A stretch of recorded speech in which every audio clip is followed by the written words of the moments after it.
Minimum جو ان کی condition ہوگی آئی تھنک، لیکن جب یہ فائنل سامنے آ جائے گا تو یہ سب بھی کلیئر ہو جائے گا کہ انہوں نے کیا کیا شرائط مزید رکھی ہیں۔ تو منیمم آپ کی بدرون یہاں پر 6 منتھ یا 1 سال کی لازمی ہونی چاہیے، ٹھیک ہے۔ یہ نہیں کہ آپ نے آیا 2-4 دن میں آپ نے بدرون کروائی ہے اور ہفتہ آپ کی بدرون چلے تو آپ ایلیجیبل ہو جائیں گے پیپر لینے کے لیے، ایسی بات نہیں ہے، ٹھیک ہے۔ تو آپ کو کم از کم یہاں پر 6 منتھ یا سال آپ کو اسٹے کرنا ہوگا، اور اس میں بھی تب آپ ایلیجیبل ہو جائیں اپنا پیپر اپلائی کرنے کے لیے،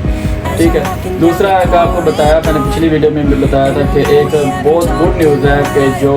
3 سال والے پیپر تھے کہ آپ نے 3 سال یہاں پر اپنی بدرون کے ساتھ اپنا لیگل اسٹے کرنا، اور 3 سال بعد جا کر آپ نے اپنا ریزیڈنس کارڈ اپلائی کرنا۔ تو اس طرح کرتے کرتے آپ کے 6 منتھ وہ لگ جاتے تھے، تو اس طرح آپ کو 3.5 سال 4 سال تقریباً لگ جاتے پیپر لیتے تھے، اپنا ریزیڈنس کارڈ لیتے تھے، جو کہ آپ نے کانٹریکٹ خریدنا پڑتا تھا، وہ بھی آپ کو 8-10 ہزار یورو کا ملتا تھا، پھر جا کر آپ اپنے پیپر لیتے تھے، ریزیڈنس کارڈ آپ کو